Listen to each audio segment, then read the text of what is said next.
Kaixo eta ongitorri guztioi 2025ko lehenengo datuetatik tiraka saiora beti bezala datozen minutotan askotariko kopuruak, askotariko eunekoak izango ditugu izpide, baina lehenengo eta behin bati egingo diogu erreferentzia euneko 28,1. Horixe da 2008tik 2024 bitartean gure bailarako debagoieneko merkataritza, ostalaritza eta garraio establezimenduen kopuruak izan duen beherakada. Geratu, datu horrekin berehala itzuliko gara eta horri buruz berba egitera. Bai, gaurko honetan, komertzioen inguruan hitz egingo dugu merkataritzaz eta merkataritza aipatzen hasita eta urteko lehenengo hastak direla kontutan hartuta, beste euneko batzuk ere badira protagonista egunotan euneko 30, euneko 40, euneko 50, 60, bai, merkaldi garaietako deskontuez ari gara. Baduzu ohitura berapenetan erosteko? Bai, askotan. Eta askotan itxoin itzen dut berapenai edo erropak erosteko eta ez erosteko zieran dagoen prezisuan. Bai. Adibidez, interneten hartzen dut rebajak Amazon o Appleetik. Pues no. Ez, egia esateko ez. Etxean emazteak noski baietz. Nik ez ditut erosketak egiten. Bai, beti repasatzen dut, aber ze falta duten ala ez, da bai, da pixka eta txiki bat gelditzu eta esateko, ze faltan botatzen dut, eta bai. Berapene zai egoten zara edo bat-batekoa izaten da erosketa hori? Segun batzutan bateko izaten da eta ez batzutan itxoin itzen dut, balmadakit segitxoan datorrela berapenak, itxoin ningot. Ez, gehienetan korreoz bialkentan doztai mensajiak eta horregatik behitu iten dut eta... Yo creo que sí. Nik uste dut baietz, emakumeak betidanik. Merkealdia datorrela, bagoaz. Besteok ere bai, baina tira. Uste duzu berapenen sasoi honek indarra galdu duela?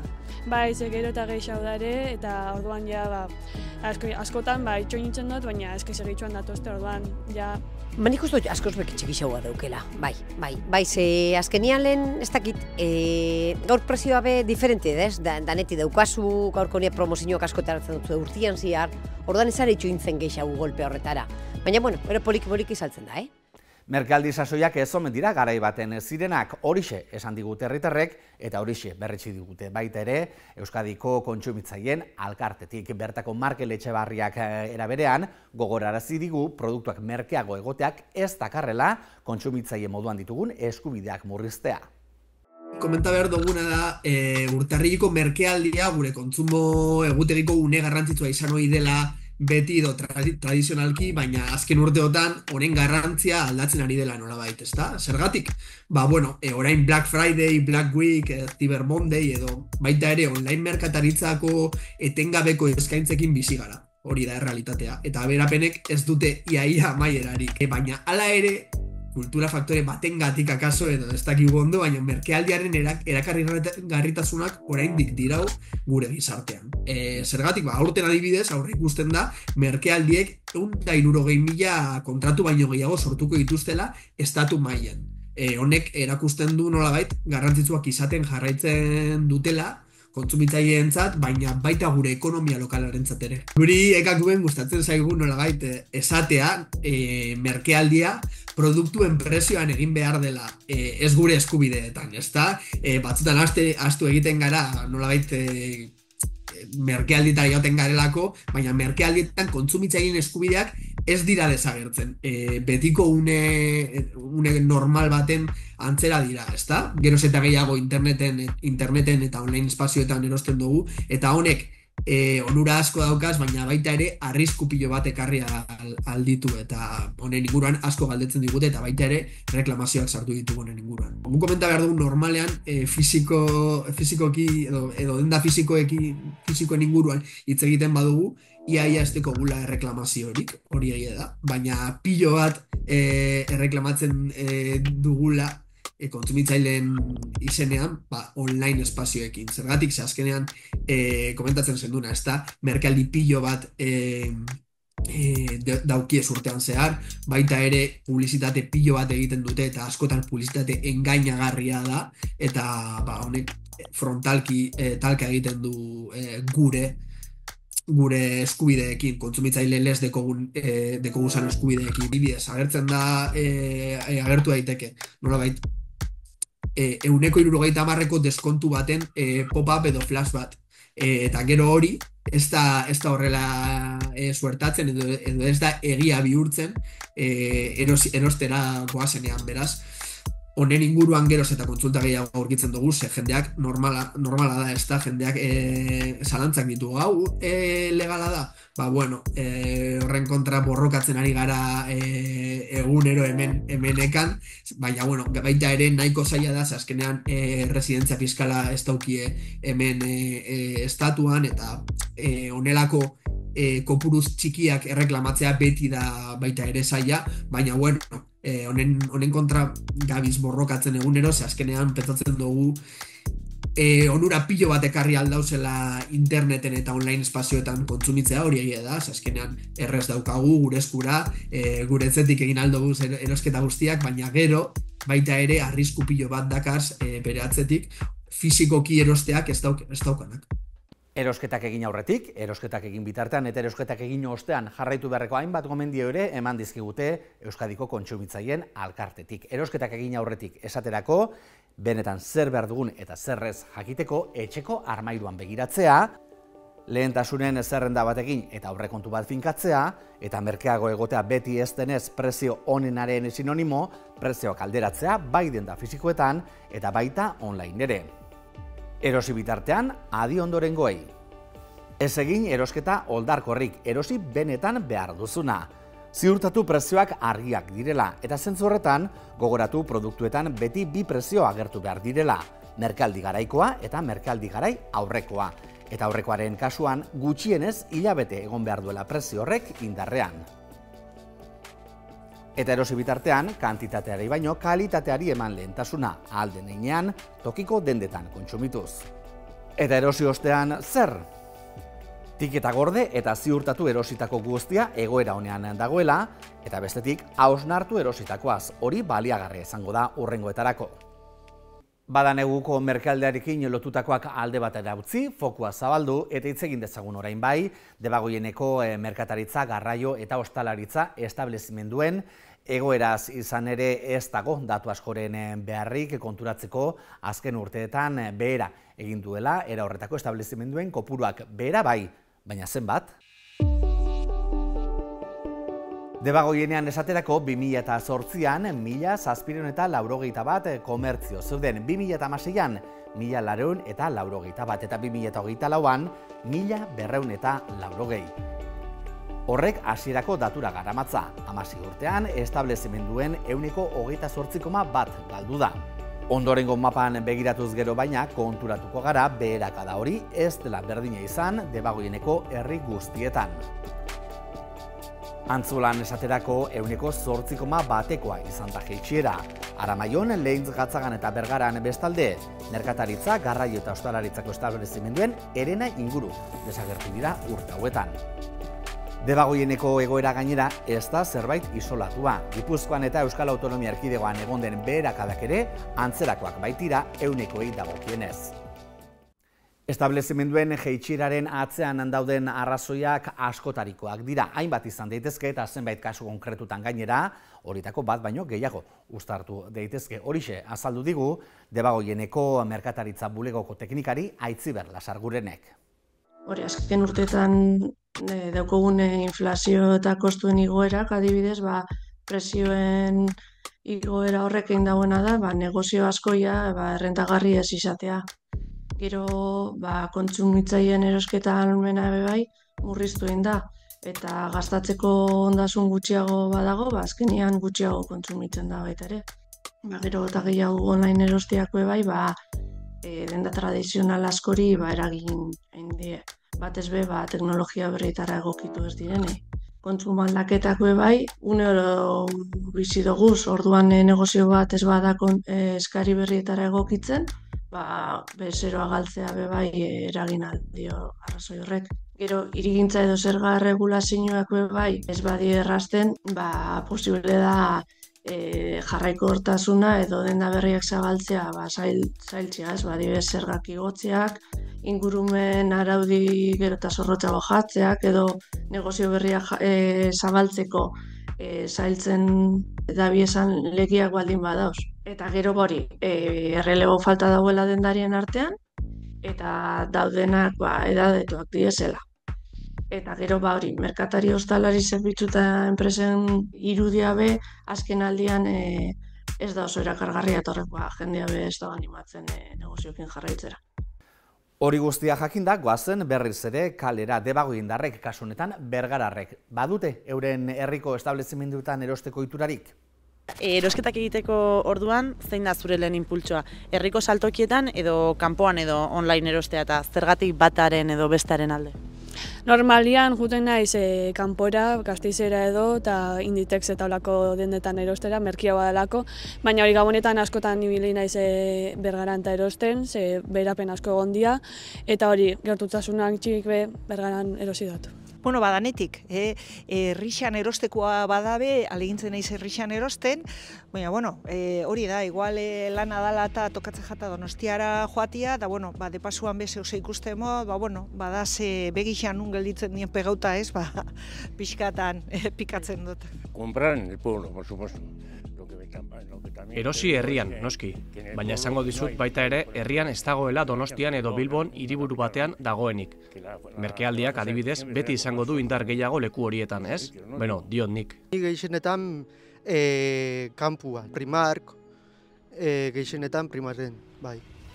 Eta hori zuk, eta zure inguruan zein da tendentzia? Herrian erostea, bai. Nire inguruan be, nire igual, kanpora, Inditex eta olako markak. Nire inguruan ikusten dudana da jendeak herritik alde egiten duela, ez duela erosten herrian. Edozein aukera aprobetxatzen dute ziztu bizian irteteko, Donostiara, Bilbora, Gasteizera, edonora, nire ustez. Eta zela ikusten duzu komertzio ostalaritza alorrean zure herrian Bergaran egon den bilakaera? Nik gabonetan jende asko ikusi dut Bergaran erosten, zen nire behun naiz eta denda askotan detaiak eta gaztau india. Baina, nik uste dut gero eta gehiago bedelkarrek be indarra asko dauka eta, berro betzen dan. Es que no ha evolucionado, vamos a peor. Tanto una cosa como la otra. Ez du bilakaerarik izan, okerrera goaz, bai komertzioan eta bai ostalaritzan. Ez goaz ondo. Biztanle gutxiago daude, logikoki. Beno, logikoki ez. Arrasate edo Oñati adibidez, Bergara baino askoz ere hobeto daude. Eta lehen, Bergara zen inguruotako hiriburua. Ondoratzen goaz pixkanaka. Bagu tristia da, baina gauzia asko jeizten dago, ez? Osea, garenok indarrakin gare eta goguakin gare jendia pixkat hemen erosteko, azkenean hori nahi dugu, ez? Azkenean dendak eta komertzioak herri bat itxen dugu. Orduan, dano bizitzeko politxa dara danon artean danok aukitzia, ez? Netik aukitzia. Kontuak kontu, establezimenduak isteak hainbat ondorio dakartza gure herrietara. Dendak isteak azkenean, implikazio desberdina daukoz, bai herriko kalean itxura fisikoan eta baita ekonomian eta gizartean. Adibidez kalietan, lokale utzak eukitzeak itxura eskastu egiten daukale horrenak. Gainera lokal utzak luzaroan egoten badie, lokala bera edo fatxadak ondatzera hartzen daue bai. Kale asko ezagutzen diez, bertan kokatuta dauzen establezimenduen gatik, eta sarratuz joten dienien, identitate hori galdu itzen da bebe bai. Segurtasunan pertsezioa be okertu itzen da. Zenbat eta lokal utz gehiagokin kalietan, jendia be bertatik gutxi hau igarotzen da. Azkenean kalean bizitasuna galdu iten da. Gero ekonomian, argienetakoa, enpleguen galera. Eta zuzenean ere egiten dutza bai langilei eta baita jabiei ere. Zerga bilketak murriztu egiten dira. Negoziak azkenean, sarrera fiskalak sortzen da udalerriarentzako eta iztiak bilketa hori murriztu egiten dau. Eta honek eragina dau, gero zerbitzu publikoetarako, obretarako edo tokiko ekimen desberdinak finantzatzeko. Inbertsio barrizak erakartzeko be bai, oztopo handiagoak ekartzen dauz. Eta tokiko ekonomia ahultzen da, azkenean herrian ez bauzu topatzen behar dozuna, beste leku batzuetara zoiez. Eta tokiko fluxu ekonomikoak gutxitu egiten diez. Hornitzaileek be bai kaltiak jasatzen da, adibidez garraio larizek, banatzaileak, ekoizpenekuak eta bar. Enplegua aipatu du Aitziber Lasargurenek eta horrekin lotuta gure bailaran, Debagoienean topatu dugu datu deigarririk. Izan ere, Gipuzkoarekin eta Euskal Autonomia Erkidegoarekin alderatuta, gure bailaran merkataritza, garraio eta ostalaritza arloan ari diren langileen kopurua nahiko baxua da. Debagoienean edozein aktibitate ekonomikotan ari direnen 17% da horrelakoetan dabilena. Gipuzkoan eta Euskal Autonomia Erkidegoan ikusten duzuen bezala 25% inguru. Eta seguru kopuru horiek handiagoak liratekela, zenbait negozio errelebo faltagatik, hau da negozioari jarraikortasuna emango lioken jende faltagatik itxiko ez balira. Dena den, badira aurreko jabek utziarren oraindik ere aurrera egiten duten komertzioak, horixe da esaterako Bergarako Sabile Sastreriaren kasua. Amak, Trini Olabarriak, alabari Naiara Alonsori eman dio lekukoa. Goiatz Arana izan da biekin ere.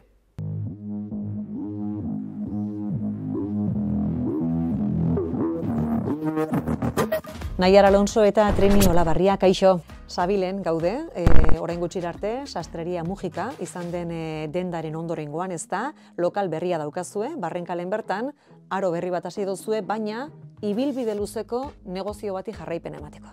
Bai, oindala 100 urte hasi izan negozioa, Sastreria Mujika Barrenkale batian, eta generazio batzuk eta gero, nera 19 urtekin hasi izan lanean Javier langile bezala, eta bertan 30 piku inzitxuen, langile bezala, eta gero 2000 urtean Javier jubilau zanean, bera jarraitzu zeban negozioakin beste 25 urte. Errentero bezala. Hori da, Barrenkalen.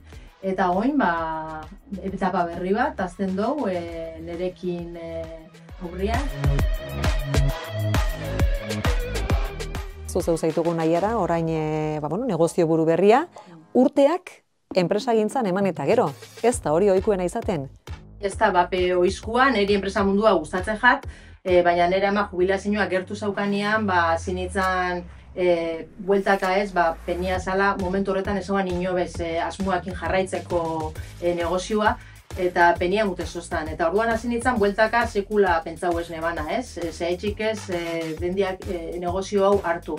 Hasi nintzen pentsatzen, eri guztau itxe jatela negozio hau, eta zehaitxik ez, azkenian enpresa bada, eta zen eban, hau enpresa egintza ikazia, ez da etorriko gaizki. Eta Trini, bazuk esan moduan ez da, 2000 urtean errelebo hartu zenien Mujikatarrei, eta orain lekuko hartu bezu, kasu honetan alabak. Zer suposatzen du horrek zuretako? Posposi, zagatik. Hau izena niretako, benetan, kasi nire bizipodu guztia. Beste gauz asko epiditxut, baina asko guztago izan jat. Eta esan zebanean berak dendia gustatzen jakola, esan eban aurrera, haitxak esatez otzan ezetz. Hori kentzeko burutikan, baina ni hain gustora bizi izen naiz lan honekin, pentsatzen eban berabe oso gustora biziko dela. Eta nik uste dut suerte eukiko da, bela asko balio da lan ontarako, eta notatzen da, zerra txikitzen dau lana, kostau barik. Kontua da, gauzak asko ari direla aldatzen, eta gaur egun ez dela nahikoa, atea ireki, eta norretorriko zain egotearekin, ez da? Zertzu egin behar izaten dituzue? Nila ondala urte batzuk dendan hasi baino lehen, hasi nintzen pixkatxo bat sare sozialak mugitzen, ez? Poliki izaten nago hemen. Ez gaur egun gero eta garrantzitsu bada, ez? Hasi nintzen hori Instagramakin, eta poliki, geixegi bestau bitxe, baina bai euki dau eragin azkenengo urtetan, lehen jentia batez be ingurutik etortzen zana, ez? Batez be baiarakoa, eraginez, sare sozialen eraginez, hasi jaku hori handitzen, ez? Eta hori etortzako jentia, Bilbotik, Donostitxik, Iruñatik kasu batzutan bai, Euskal Herri guztitxik esango ginuan etortzakula jentia, eta hori sare sozialen eraginez da. Gaur egun oso importantia da. Eta kontuan izanik gaur egun hainbeste aukera dagoela, merke erosteko ere aukera dagoela, zeintzu dira zuen etxairik handienak edo zeri egin behar izaten diozue batez ere aurre zuen egunerokoan? Batez be gaur egun ikuste dut interneteko salmenta dela etzairik handixena, ja inkluso trajetan eta existitzen dana. Baina, nik uste dut, naiz eta horrek min asko egin, portzentaje batian guztiz ezingo dela, ezingo haitxustela guri guztiz kendu, ez? guk emuten dugu beste gauza batzuk erak ezin da benaten. Izan duzu administrazio publikoen partetik inolako laguntzarik izan dirutan edo bestelako gestio edo kudeaketa laneterako? Bai, badare laguntza batzuk mek justo deitzen diala, eta kasu honetan da, negozio berri bat zabaltziarren, eta okusun gastuak, obrenak eta instalazio gastuak eta zati bat ordaintzen dabe, eta laguntza horre begisa esan, olako gauza batek eskatzen dutzun esfortzu ekonomikoakin, lagundu bai, asko eskertzen dira, ez? Eta alde horretatik bai eukiro laguntza.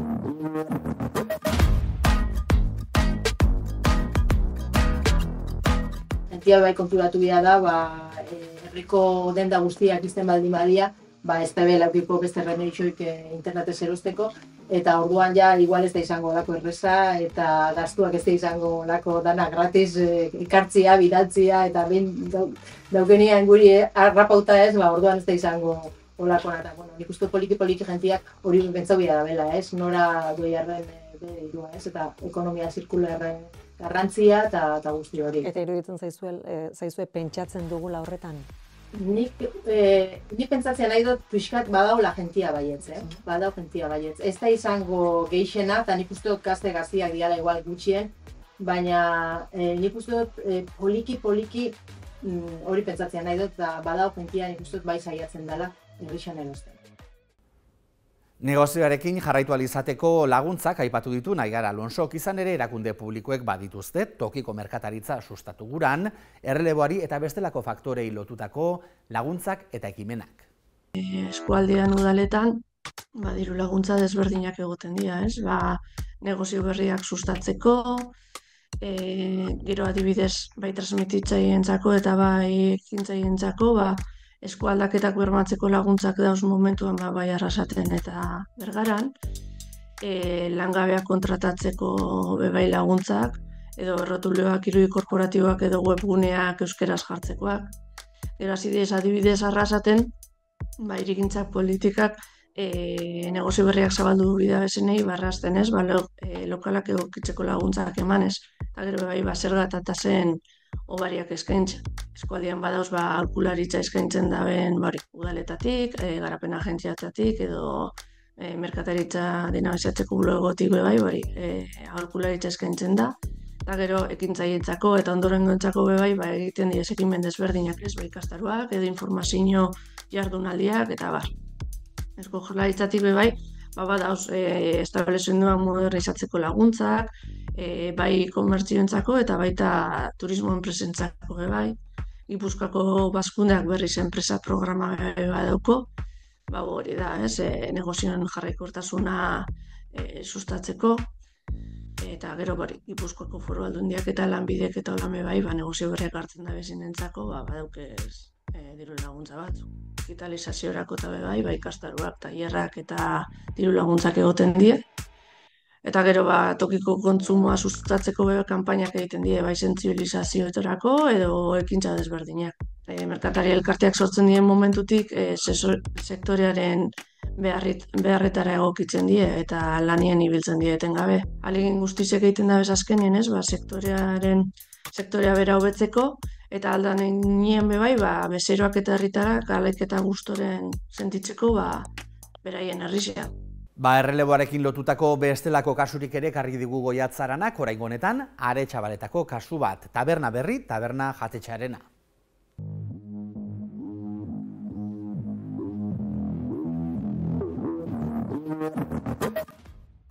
Claudia Arias eta Patricia Gaviria, Aretxabaletako taberna berriko ugazaba berriak zarete.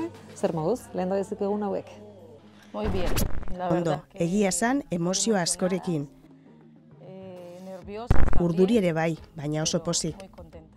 Taberna jatetxearen ardura hartuta orain zuen egitekoak aldatu egiten dira, baina ostalaritza ez da berria eta taberna berrin bertan ere urteak daramatzazue, konta iguzue. Bueno, yo soy la camarera, llevaba 12 años. Ni zerbitzaria naiz, 12 urten eramatzan aurreko ugazabekin, eta hemen gaude orain. Yo era de la cocina. Ni sukaldean aritzen nintzen, duela 5 urte hasi nintzen aurreko jabeekin. 12 eta 5 urte, urrenez urren, eta orain esan moduan negozioaren ardura hartzeko aukera izan duzue. Orain artekoak erretiratu egin direlako? Fue una sorpresa para nosotras, porque nada, que necesitaba... Izugarrizko sorpresa izan zen guretzako. Gurekin hitz egin beharra zuela esan zigun eta laneko edozer gauza izango zela pentsatu genuen. Eta hasi zitzaigunean esaten, beno neskak ikusten duk zuek zaretela hemen egoteko pertsonarik aproposenak, gainontzekoek ere nahiko gaitasun dute, baina gazteagoak dira. Ikasten dabiltza eta momentua heltzen denean badoa zela esango dute. Gu helduagoak gara eta etxea eta aurrak ditugu. Momentu horretan Patriziak eta nik elkar begiratu genion eta hemen zer pasada. Pentsatzen usteko eskatu genion, baina Patrik esan zidan, ni bai, eta nik orduan, ni ere bai.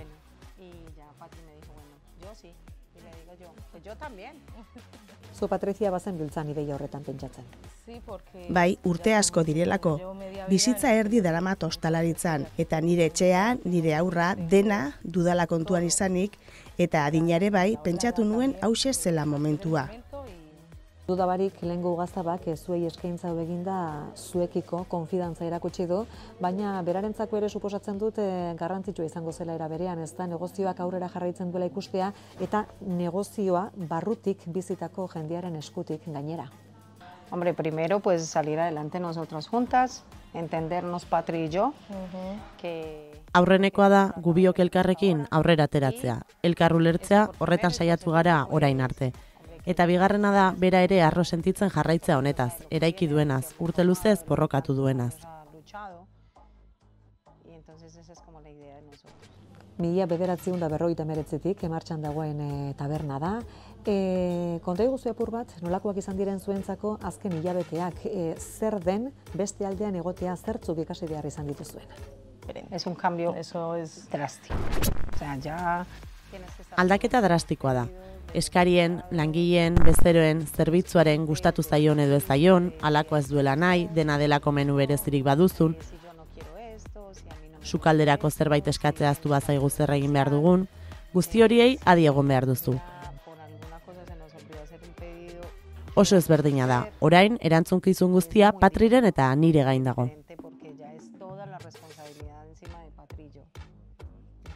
Lokala alokairuan hartu duzue, ez dakite inolako inbertsiorik egin behar izan duzuen, edo administrazio publikoaren partetik nolabaiteko laguntzarik izan duzuen alakoetarako. Ez dugu inolako laguntzarik izan, baina ez genuen... Ez genuen eskatu ere egin, baina ez dugu ezer egin beharrik izan. Taberna horrela dago, beti egon da horrela, eta aldatu dugun apurra guk nahi izan dugulako izan da, ez beharra zegoelako. Uste duzue, zuekin edo zuengatik izan ez balitz, taberna berrik, izango lukeela jarraipenik? Agian bai, edonok hartuko luke taberna hau eta jarraipena eman. Sí, o sea, Bai, gu ez bagina eta edurne lehengo ugazaba preste egongo balitz besteren bati alokairuan emateko, bai. Eskerroneko taberna da eta herri osoak daki non dagoen taberna berri. Eskerrik asko bioi eta ibilbide oparoa egin dezazuela. No, a ti, muchas gracias por venir. Zuri, eskerrik asko etortzegatik, goaintzat hartzegatik eta Patrizia eta bion ilusio eta proiektu handia hau laguntzegatik. Proyecto tan grande de Patricia y mío, que es algo grande, o sea, yo... Gauza handia da, nik uste dut eta alaxe esan genion edurneri ere, gure bizitzan inoiz izan dugun proiekturik handiena dela hau. Hemen gaude eta urte askotarako.